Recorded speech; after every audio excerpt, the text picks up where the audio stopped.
ผัวน้องแต่ไปซื้อน้ำปลามาว่ามีเป็ดต้องล่มเป็ดแท้ว่ามากินกับย่างปลานี่เนาะ เห็นน้ำปลาในอ่านน้ำเป็ดอย่างเดียว เราจะกินลาบเป็ดแช่น้ำปลาเนาะ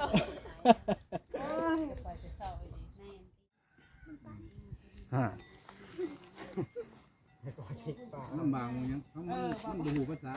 บอกว่าท่านไหน มือข่อยบ่ได้ล่างข่อยบ่ได้จับกระโตมันเด้อข่อยจับแนวกินบ่ได้เด้อ โบราณไม่ให้แซ่บ นี่ มันบอกคนบ้านเคยกะเคยเลี้ยงนิดหน่อยมันจะ ย่างหัวมันก่อนจังย่าง เปิดพัดลมใส่มันปอดขึ้นนิดหน่อยขนาดว่าผู้ใหญ่จะแท้ยังเลี้ยงมันท่านเป็นยังมีเลย หลา นิดหน่อย ย มาเปิดพัดลมใส่ยังไงลูกเย็นปอดขึ้นนิดหน่อยผู้เขาเก่งผู้หญิงมันเนี่ยข่อยวิตามินเอา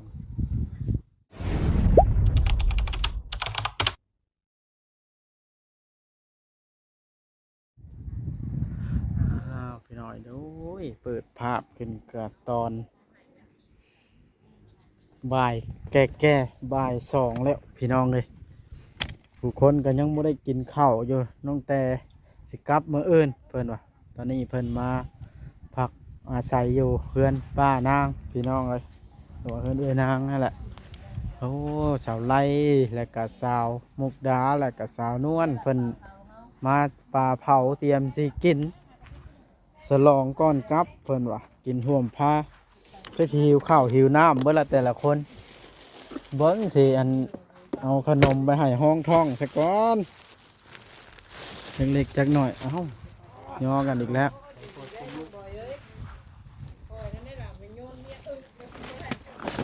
เอ้าตีเมียบัดนี้ นั่นเลย คอยเงียบทั้งนั้นเลยล่ะเงียบทั้งเจ้าบ่เจ็บ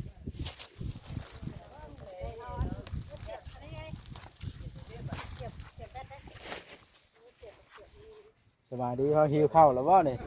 มันเริ่มแก่แล้วเด้อนี่เนาะ โอ้ยขอบคุณหลายๆเด้อขอบใจหลายๆเด้อ มาแจ้งว่า แจกแล้วมันบ่ายแก่ละสบายดี มาเจ็บ บ่เราไปหิวข้าวให้ลายก้อนโม่ ตั้งแต่กินเป็นบ่ขนมเลยเนี่ย เอาบุกินและสามูว่านี่นะเนาะ บ่ถามเบิ่งกันคันว่าพิษว่าย่านมันพิษเจ้าหั่นนะ ได้ล่ะ ได้ยกคืออ้ายเพิ่นถามญาติจะกินอ้ายจะกินเด้ ย่านพิษเพิ่น เย็นทำได้ เย็นข่อยเอาออกจากตู้เย็นอยู่นี่ เนี่ยออกจากตู้เย็นได้ใช่ YouTube เฮาก็กินบ่ฮะ YouTube บ่มีปลา ผู้ลานเนี่ย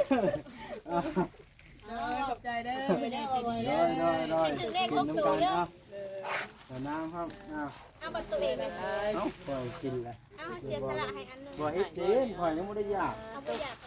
เฮ็ดกิน จองได้ เอาไว้ ใจทั้งเรา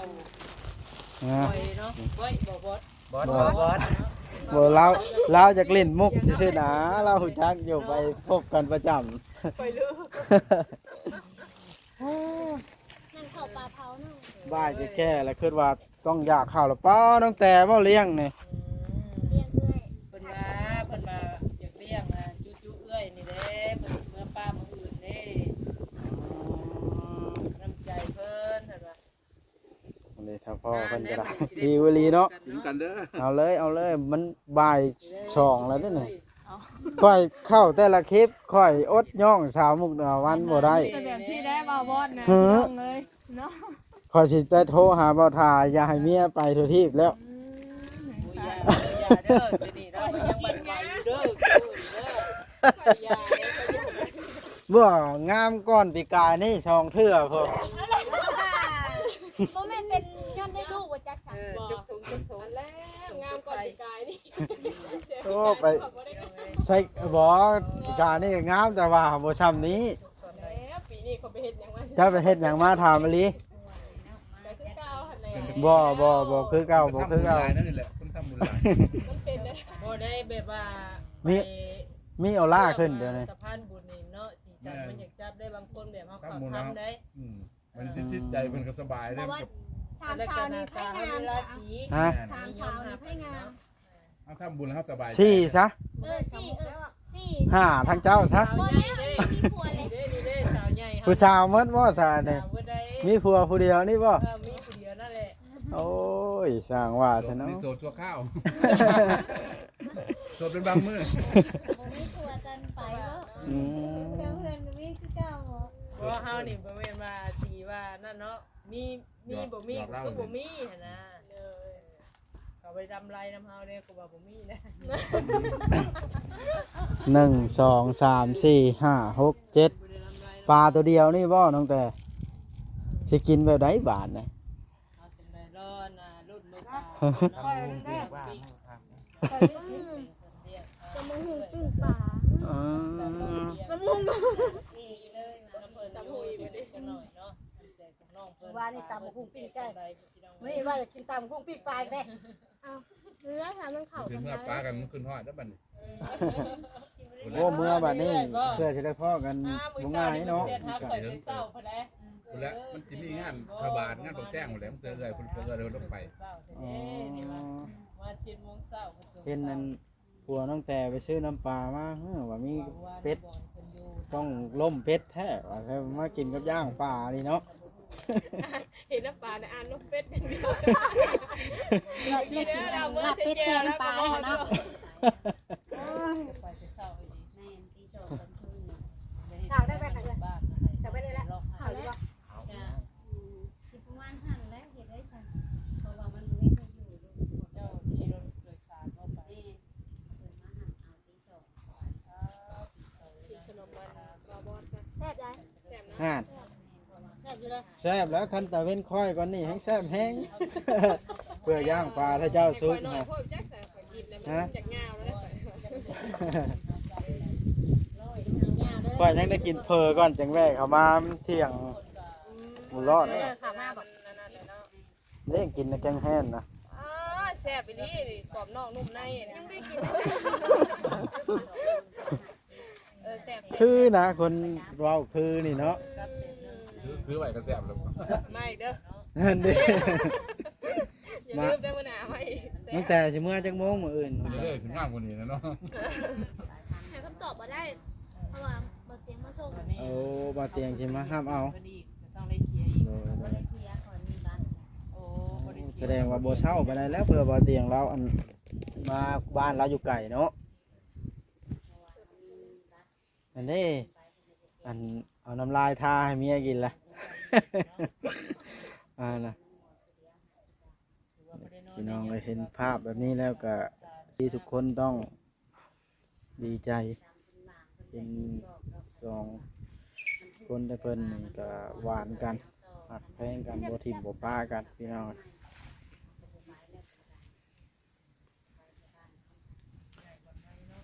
ก็ถือว่าขาเล่าวก็บ่ได้ไข่ได้นี่เนาะบ่บวมบันไดเบิ่งแต่ว่าแข้งกิ้วแห้งนี่นะฮะ บ้านจะเพิ่นเฮ็ดกินเองแล้วมาอื่นทางภายม่านกันป่าที่ว่าเปิดกับประเทศเอ้ยแหละเอาว่าลูกก็ไปเรียนกัน ทางนางได้สิไปก่อนนั่นน้องเต เป็น อ๋อตะปลาคือตัวน้อยแท้นี่ มาหาเอาเลยไปแล้วไปแล้วคืนเองว่านะ จับเบิ่ง ไปขายเครื่องเด้ไปหอดมันก็ วันจันทร์เนาะใครคือวันจันทร์ 4 โมงเช้าไปหอด มันสิไปน้ำพื้นบ้านหรือบ่ แม่น รถเขา โอ้ถือว่าอาคาบ้านโนนเพิ่นแต่ช่วงเพิ่นสิไปทาง ช่วงอันไหน แต่ว่ารถเฮาเองยังว่าเฮาไปยังแจ้งก็ได้ อืม ซื้อไปให้หยังอะน่ะ ไปรถเฮาก็บ่กล้า อันนี้เห็นแต่คน2-3 ปีได้ซื้อนะอันนี้คนอายุ ทางบ่ดีเด้เสร็จนะ จนตื้อปี น้ำมุกเดี๋ยวหอดบ่ตื้อปี อะไร ตื่นปี ตื่นปี อ้าว ตื่นปี จักเล็กบ่บอดพาว่ากินเพิ่นว่าชื่ออมยิ้มนะให้คนอายุประมาณ 4-5 ปีเพิ่นว่าอันนี้แบบชื่อคนประมาณตื้อปีเพิ่นว่ายังตื้อปี อายุมันอายุ ให้ ยืน เว้า นะว่า ให้เว้าอันน้อยๆเข้าใจหลายเด้แบบกระเจ้าโฆษณานั่นนี่เด้กระเจ้ายังเฮ็ดว่า เอาระวังปลาใหม่เด้อเด้อ เฮ้ยเพิ่นพริกแล้วกินนี่เพิ่นพริกแล้ว โอ้เอาเนาะเอาจังได ข่อยบ่ได้พริกได้ข่อยซูนเบิ่งนี่เชื่อ มาจักกับพริกนี่แหละ มันใหญ่แห้งเฮ้ย โดยดี ย่าง บ่ายบ่ ย่างยามหัวมัน ยิงข่าวในทางมันบ่ดี ปลาตัวนี้เลย ตัวใหญ่ เกือบ2โล ปลานี่เด้ก็ถือว่าอิ่มหลายคนอยู่ซะ สิได้พากท้องไว้น้ำมันน้องแต่นี่บ่มันให้ รวมกันเขาทำมาขี้บ่ดีไม่แห้งกัน พักผ่อนพี่น้องเอ้ยอย่ากินหลายเด้อนะเด้อเป็นห่วงแน่เนาะกินหลายบ่ได้เด้เนาะกินสาวาคนเดียว คิดร้ายมันก็ได้แต่ สาว คิ รั ด กนี่ต้องเข้มแข็งได้นะ ก็ขึ้นอย่างนั้นเลย เดี๋ยวคิดร้ายมันกระทบแก่สุขภาพเจ้าก็คิดร้าย ก็เป็นวินแล้วมาหายามากิน โดย เนี่ยมันแบบมาคิดมันไปจะเป็นเนาะคนขยั เจ้าน เป็นดีคนหนึ่งกับให้ที่เบิ่งดูแลลูกเหมือนนี้คือผมมีเท่ารัก แล้วเอาคนขยันเขาคิดในหนึ่งมันก็ไป มีบ่มีเขาก็ต้องไปครัวหาเด้คือว่าเอาเนี่ยตัวนี้นะมันสำคัญที่สุดแล้วคือว่ามันทำกำแก้วอันนี้เนาะ แต่บ่ฮู้ว่าคุณในดองเพิ่นกับลูกคุณที่เมื่อจากโมงก็บ่ฮู้ พี่น้องภาพบรรยากาศมื้อสุดท้ายที่เพิ่นอยู่มื้อนี้มื้ออื่นเพิ่นสิกลับเฮือนพ่อปู่ แต่ท่านเพิ่นบ่อยู่ก็ต้องให้เพิ่นล็อกเงินไว้ให้สิป้าลูกไปแจไว้ให้เพิ่นเพราะว่ามันบ่มีพายุเลยเนาะเฮากับ ผู้นั้นก็ไปเฮียนบ่ แม่นเพิ่นเฮียนเพิ่นก็ฮู้ ตัวอย่าง ฮะ เพราะว่า ขนม ยิงขนมกินก้อนเดียวนั้นฮะตีงได้บ่น้องแต่ตีนเนี่ย ได้ แสดงว่ากระดูกมันต่อกันคักแล้วนี่เนาะต่อแล้วแต่มันบ่ทันดีซื้อกันเฮ็ดได้ใช่มั้ยนี่อ่า ตีได้เจอตัวมันหัก มันฮักบ่คักปานใดนะว่าซั่น ออกจากกันเลยหั่นแหละ อืมว่าเตียงมาส่งกลางคืนหรือกลางเว้นน้องแต่ กลางคืน กลางคืนเลยวานนี้ก็ได้อยู่บนมือแล้ววานนี้เนาะ โดเบิ่งปลาเผาเพิ่นแต่สุกตอนไหนเด้อปลาเผานี่เด้ออุ้ยเพชรเผาวันนี้ เด้ยุกให้เบาบอสเด้ แล้วค่อยปีนกินนี่ซื้อเหมือนมันใหม่แล้วมันใช้ทานน้อยโพ่นออกมาถ้าใหม่ต้องกินทวนๆแหละเนาะบอกว่าค่อยพริกกินนี้ เอาหยอกน้องแต่ซื้อ ให้มันเบา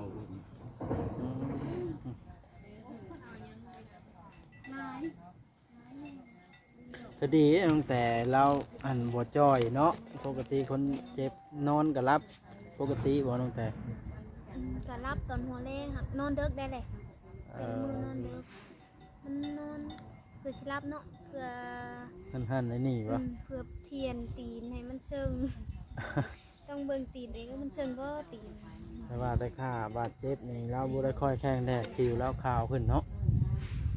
เหลืองมันสิ ก็อยู่บ้านปูขาวได้ แม่นบ่ เสือกกำลังมาบางหันแห้งซีดคนนี้ เออ กำลังมาอันนี้ นอนแต่ อาบน้ำอาบในเด้ผัว เสร็จ พา เอา เขาว่าดอกบ่ถนัดจักเทื่อ มีกระเซ็ด เสร็จ เอา มีแต่เช็ดเอาเลย อาบบ่ได้เลยมันถึกบาด มันจะ เด้ ถึงบาท เอามีแต่ให้ผัวเพิ่นเช็ดให้ วดเอากัน ถือว่าเป็นผู้หญิงที่โชคดีลีได้ผู้นี้เนาะเราเลยเบิ่งแล้วก็แพงเมียเราลีได้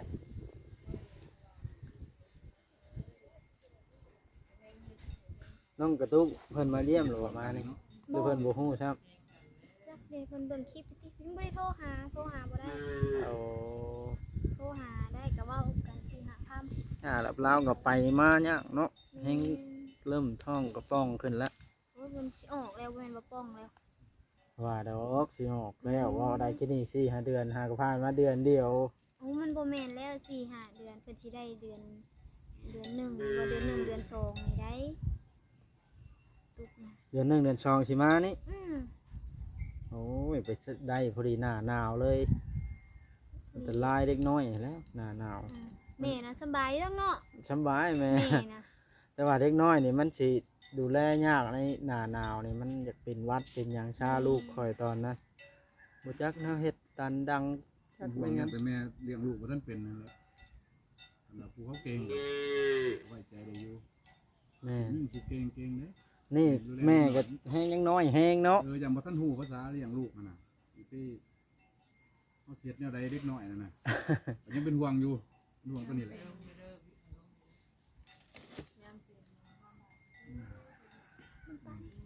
ฮะ ลำบากมันยังเขามันบ่หูภาษาบอกว่าท่านใด มือข่อยบ่ได้ล่างข่อยบ่ได้จับกระโตมันเด้อข่อยจับแนวกินบ่ได้เด้อ บ่ล่างไม่ให้แซ่บ นี่ มันบอกคนบ้านเคยกะเคยเลี้ยงนิดหน่อยมันจะ ย่างหัวมันก่อนจังย่าง เปิ หา ดพัดลมใส่มันปอดขึ้นนิดหน่อยขนาดว่าผู้ใหญ่แท้ๆยังเลี้ยงบ่ทันเป็นยังมีเลย หลา นิดหน่อย ย มาเปิดพัดลมใส่ยังไงลูกเย็นปอดขึ้นนิดหน่อยผู้เขาเก่งๆผู้หญิงบ่มีข่อยมีแต่วี่เอาบ่ใส่พัดลมนี่เสือเด้มันเกิดใหญ่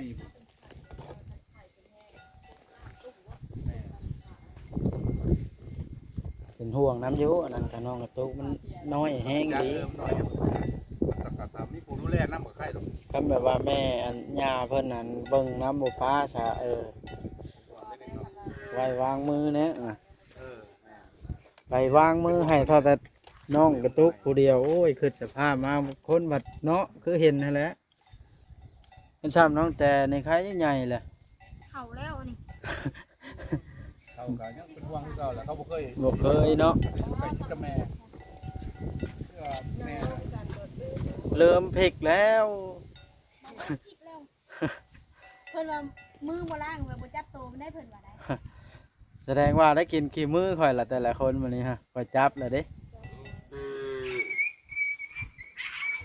ปลาตัวใหญ่เนาะ ใหญ่ขนาด ยี่สับปลากันเอาอ้วนนะ บ่ให้สู้กินแท้ ใช้ว่าอัน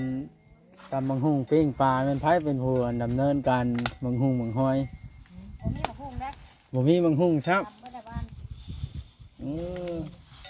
บ่ไปซื้อเอาเพื่อนลุงวันชัยนี่ กินฮู้ในปากเนาะกินเจ็บประวานกินแล้วเมื่อวานนี่ตำหึ ด้านเจ็บท้องบ่มันนี่ มื้อนี้กินเมื่อวานนี่ อ๋อ ทางบ่ได้กินน้ำดอกกินบ่ได้ ทำแบบจวดเมื่อวานจนหนาแดงอะไรจนหนาแดง โอ้แสดงว่าสามเช้านี่มาแต่ว่านนี่เนาะ แต่ว่านี่มื้อนี้ยังบ่เมื่อยอยู่ ค่อยบ่ได้เบิ่งคลิปค่อยบ่ได้ฮู้ได้ว่าน้องแต่มานะค่อยว่าสิมาหาอันลุงวันชัยกับสาวเทืองนะมาเบิ่งลูกเราเออสร้างเป็นแท้นี่มาแล้วจนตกใจ โชคดี ตกใจว่าปนาบ่ได้เบิ่งคลิปเบิ่งนั่นบ่เจ้าบ่ได้ติดตามข่าวสารบ่ มั่วมันอัน หม้อลูกชายรูปแบบเข้าไป YouTube หมู่เลยยันมีดเบิดนางก็เลยกดหอม บ่มันบ่มีเวลาเด้วานนี่พาเมียไปขายเครื่องมาก็3 ทุ่มบ่คืนนี่ ใส่เครื่องใช่น่ะ โอ้บ้านดงแฟนทั้งอันนาคำฮะ ใส่เครื่องยังน่ะ ขายเสื้อผ้าหน้าแพรนี่แหล้วผ้าห่มแพรปุ๊บเลยโอ้ตะบานนะมีทั้งย่างทั้งต้มปลาก็ได้ เบิ่งเห็นไหม กินได้บ่น้องแต่แจ้วก็ได้ กินได้แหละ ถ้ากินปิ้งหัวปลาเอาเลยถ้าเจ้านะ แล้วก็ต้มปลา ว่าแต่เมนูปลาต้มแต่เด็กก็บ่จักหั้นเนาะเออเออ ไม่นั่งมาเด็ดให้กิน ขายคือยวนทะเลวัดคอยชิมเครื่อง ไรเนี่ย ได้ขนาดได้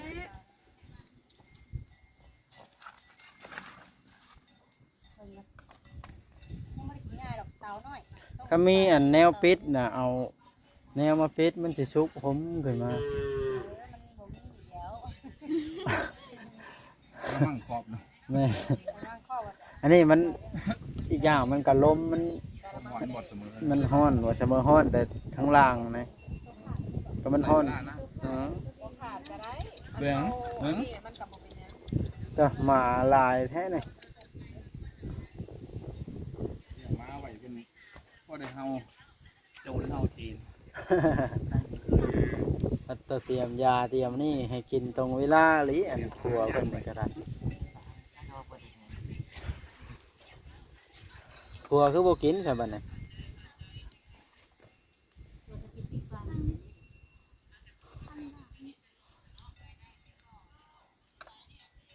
ชิมเบิ่ง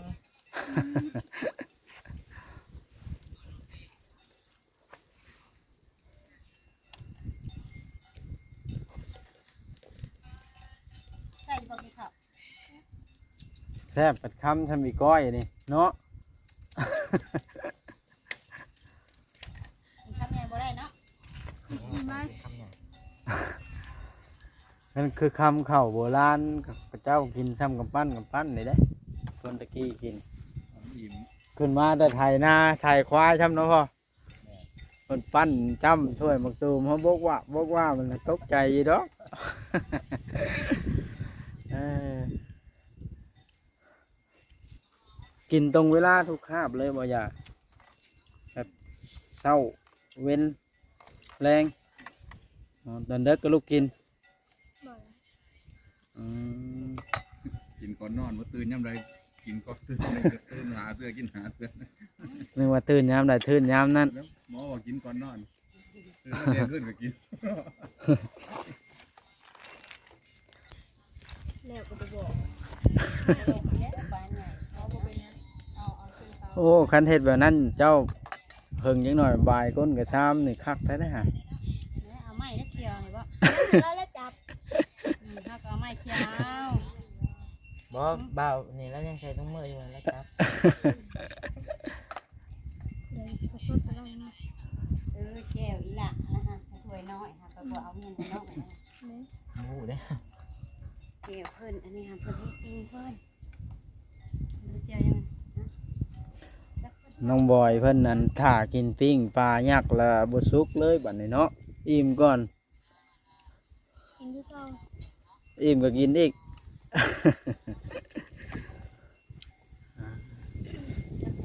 พี่น้องไอ้ลมหลายคลิปนี้ก็ได้สิได้จบคลิปลงซะก่อนพี่น้องเอ้ยเป็นภาพแบบนี้แล้วก็รู้สึกแบบว่าโล่งใจดีใจนํทางน้องเพิ่นแล้วก็ครอบครัวเพิ่นพี่น้องมี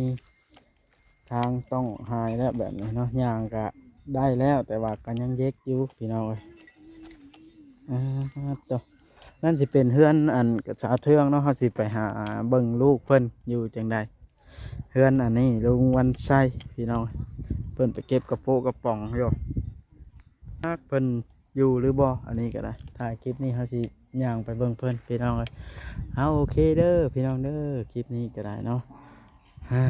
ทางน้องเพิ่นว่าชวนกินปูกินปลาเราก็กินเพอมาแล้วพี่น้องก็เลยเดี๋ยวยากน้ำเพิ่นใจเพิ่นก็มีน้ำใจโอเคพี่น้องเลย